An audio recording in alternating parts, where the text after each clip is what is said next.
திருவடி சரணம். யூடியூப் நண்பர்கள் அனைவருக்கும் அடியேனின் அன்பான வணக்கங்கள். நான் உங்கள் குருமணிகண்டன் பேசுகிறேன் பொள்ளாச்சியிலிருந்து. திருக்கணித பஞ்சாங்கத்தின்படி வரக்கூடிய 27/7/2026 அன்னைக்கு சனி பகவான் வக்ரம் அடைகிறார். எகைன் 10/12/2026 வரைக்கும் சனி வக்ர கதியில் இருக்கு. தென் 10/12 அன்னைக்கு வக்ர நிவர்த்தி அடையுது. ஸோ இந்த சனி வக்ரம் சிம்ம ராசி என்பவர்களுக்கு என்ன மாதிரியான பலனை தரப்போகுது அப்படிங்கிற விஷயத்தை தான் இந்த பதிவுல பார்க்க போறோம். சிம்ம ராசியை பொறுத்தளவுக்கு பலவிதமான கஷ்டங்கள்ல ஆல்ரெடி இருந்துட்டு இருக்கிறீங்க, இல்லைன்னு சொல்ல முடியாது. ஏன்னா ஜென்மத்தில் கேது, 7ஆம் இடத்தில் ராகு, அதே போல அட்டமஸ்தானத்துல சனி, அஷ்டம சனி போயிட்டு இருக்கு சிம்மத்துக்கு. இதுதான் பிரச்சனைன்ட்டு இல்ல, எந்த ரூபத்துல நம்மளுக்கு பிரச்சனை வருதுன்னு கூட நம்மளால ஜட்ஜ் பண்ண முடியாத அளவுக்கு சூழ்நிலைகள் போயிட்டு இருந்திருக்கு. ரைட். இப்போ அந்த குருவினுடைய பயிற்சி ஆனதுக்கு அப்புறம் குரு என்னதான் 12ல மறைஞ்சாலும் 8ஆம் இடத்துல இருக்கக்கூடிய சனி பகவானை பாக்குறாரு. அது ஒரு பாசிட்டிவான சைனா சிம்மத்துக்கு இருந்தது, இல்லைன்னு சொல்லல. அதே நேரத்துல இப்போ சனி பகவான் வக்ரம் அடையுது. ஒரு 4 மாச காலம் சனி வக்ரமா இருக்கு.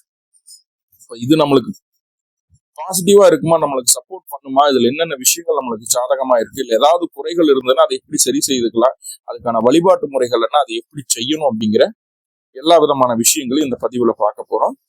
என்ன நடக்க காத்திருக்கு? அந்த சனி பகவான் அப்படின்னு சொல்லக்கூடிய கிரகம் வக்ரம் அடைகிறதுனால அஷ்டம சனியினுடைய பாதிப்பு முழுமையா நம்மளுக்கு குறையுமானா 200% அஷ்டம சனியினுடைய பாதிப்பை குறைக்கக்கூடிய ஒரு அமைப்பாக தான் இது இருக்குதே தவிர, நம்மளும் மேலும் அதிகரிச்சுட்டு வேலையில இவ்வளவு இருக்கக்கூடிய ப்ரெஷரை கொடுத்துட்டு எதையுமே செய்ய விடாம ஒரு முடக்கி போட்ட மாதிரியான ஒரு சூழ்நிலை இருக்க வைக்கிறதுக்கு உண்டான சூழல் இல்ல. தைரியமா இருக்கலாம். First one.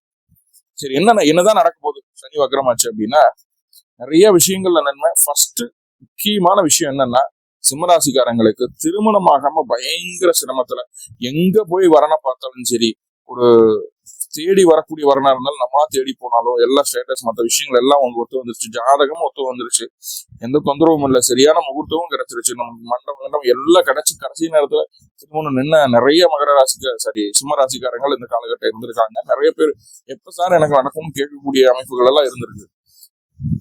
திருமண அமைப்புகள் இருக்கக்கூடிய அந்த ஏஜ்ல இருக்கக்கூடிய சிம்மராசிக்காரங்க கேட்கறது முதல்ல இதுதான். சரி, திருமணம் ஆனதுக்கு அப்புறம் கணவன் மனைவியா இருக்கக்கூடிய சிம்மராசிக்காரங்க கேட்கறது எப்ப நாங்க 2 பேரும் ஒண்ணு சேருவோம். எதை எடுத்தாலும் பிரச்சனையாவே போயிட்டு இருக்கு, எதை தொட்டாலும் பிரச்சனை. நம்ம ஒரு விஷயத்த பேசினாவே அது நம்மளுக்கு அகேன்ஸ்டா தான் போகுது. கணவன் மனைவி உறவுல அவ்வளவு சண்டை சச்சரவுகளை சிம்மம் ஆல்ரெடி பார்த்துட்டு இருக்கு. நம்பிய நபர்கள் மூலமாக ஏமாற்றம், யாரு நம்மளுக்கு நல்லது செய்யணும்னு நினைக்கிறாங்களோ அவங்க மூலியமாவே நம்மளுக்கு ஏமாற்றத்தை கொடுக்குது அந்த கிரக சூழ்நிலை.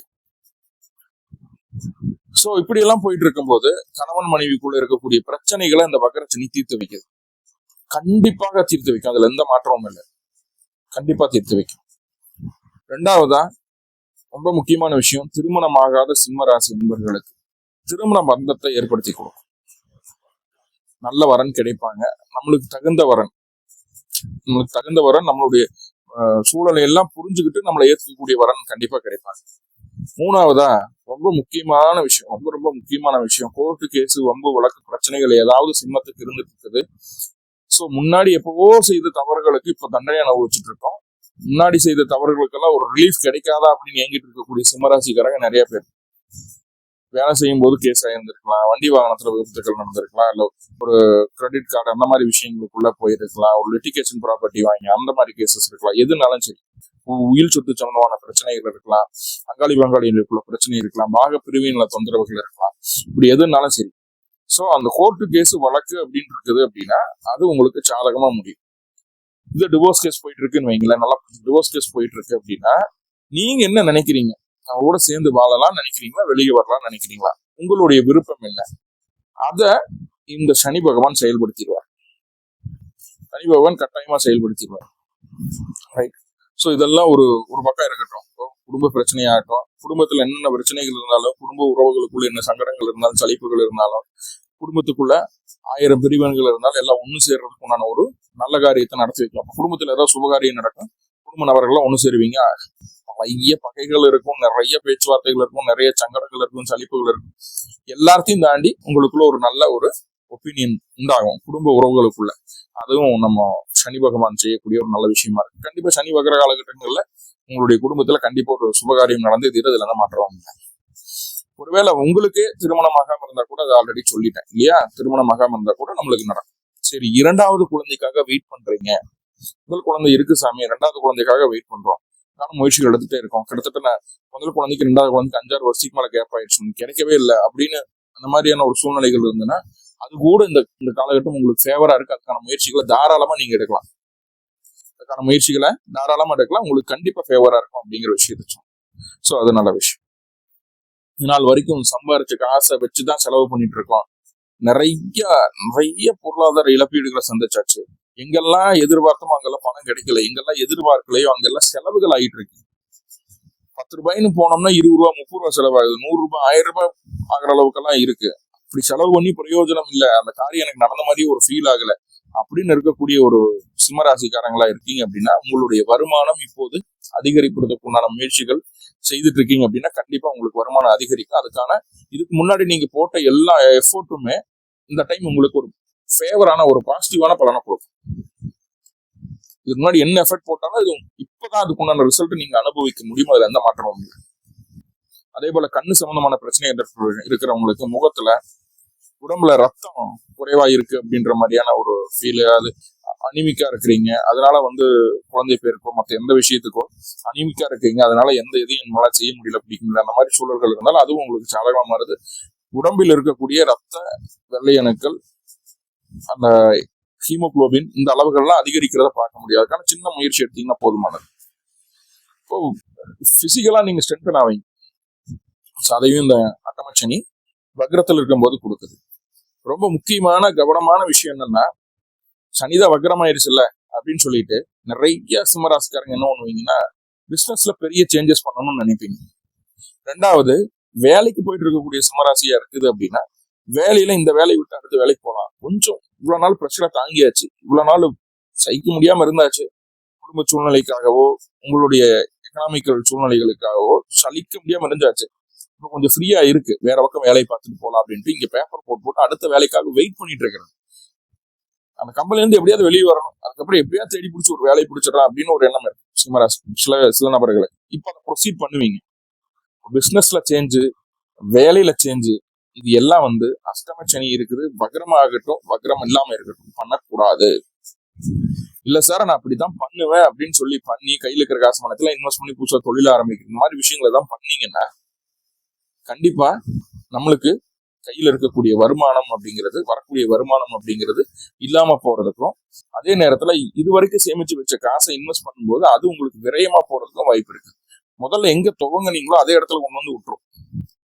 என்னன்னா அஷ்டமத்துல சனி இருக்கும்போது நேர்கதியில் இருக்குதுன்னா இதுக்கெல்லாம் ஒரு ஸ்பீடப் இருக்காது, கொஞ்சம் மெதுவா உங்களை அந்த மாதிரி வலைக்குள்ள விழுக வைக்கும். சனி வக்ரம் ஆயிடுச்சு அப்படிங்கும்போது 4 மாசத்துக்குள்ள எல்லாத்தையும் செய்து காட்டிடும், 4 மாசத்துக்குள்ள எல்லாத்தையும் முடிச்சுட்டோம். நன்மையும் தீமையும் 4 மாசத்துல நடந்துடும். அப்போ முக்கியமா சொல்லக்கூடிய விஷயம், தொழில் வேலை இது சமமான விஷயங்கள் எந்த மாற்றமும் செய்யக்கூடாது, உறவுகளுக்கு நல்லது அப்படின்ற மாதிரி அமைப்புகளை சொல்லுங்க.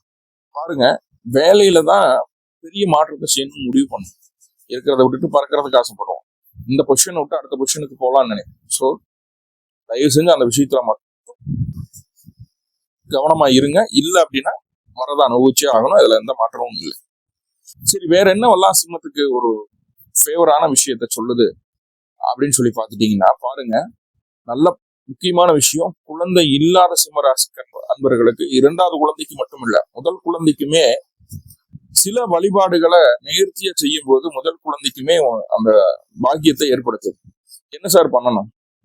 சிம்பிளா வீட்டு பக்கத்துல இருக்கக்கூடிய பழமையான சிவ ஆலயங்களுக்கு போங்க, அங்க இருக்கக்கூடிய பைரவருக்கு 2 நல்லெண்ண தீபம் போட்டு வழிபாடு பண்ணிட்டு வாங்க தினமுமே. இல்ல அப்படின்னா 2வதா ஆலமரம் அல்லது அரச மரம், அரசமரத்தடியில தான் பிள்ளையார் இருப்பார், ஆலமரத்தடியிலும் இருக்கிறது பார்த்துருக்கோம்.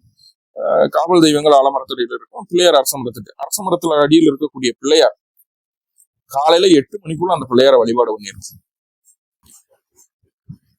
காலையில 8 மணிக்குள்ள அந்த பிள்ளையார வழிபாடு பண்ணிட்டு வாங்க. இந்த வக்ரச்சனி காலகட்டங்கள் அந்த வழிபாடு பண்ணீங்கன்னா முதல் குழந்தை 2வது குழந்தை தாராளமா உங்களுக்கு கிடைக்கும். எல்லாம் சனி வக்ரமாயிடுச்சு அப்படின்னு சொல்லி பயந்துட்டு இருக்க வேண்டாம். ஏன்னா சனி வக்ரம் மட்டும்தான் ஆகுது, வக்ரமாகி கும்பராசிக்குள்ள பயிற்சி ஆகல, சனி வக்ரம் ஆகுது, அவ்வளவுதான் சிம்பிள், பயிற்சி ஆகல. சனி வக்ர பயிற்சிக்கான பலன் கிடையாது. சனி வக்ரம் ஆச்சுன்னா இப்படி இருக்கும் அப்படிங்கிறதுக்கு உண்டான விஷயம். நிறைய பாசிட்டிவான விஷயங்களை பார்த்துருக்கோம், சின்ன சின்ன நெகட்டிவ் இருக்கு இல்லையா, அதை நம்ம பாதிக்காம இருக்கிறதுக்கு ஆல்ரெடி வழிபாடுகள் சொல்லியிருக்கோம். பழமையான சிவாலயங்களுக்கு சென்று அங்க இருக்கக்கூடிய பைரவரை வழிபாடு பண்ணணும். மேலும் சிம்மராசி என்பவர்களுக்கு இருக்கக்கூடிய கஷ்டங்கள் அனைத்தும் நிவர்த்தியாகி அனைத்துமே நன்மையா நடக்கணும்னு சொல்லி எல்லாம் வல்ல பரம்பொருளை பிரார்த்தனை பண்ணிட்டு இந்த பதிவை முடிச்சுக்கிறேன். நன்றி நண்பர்களே, நன்றி. வாழ்குளமுடன். திருச்சிற்றம்பலம்.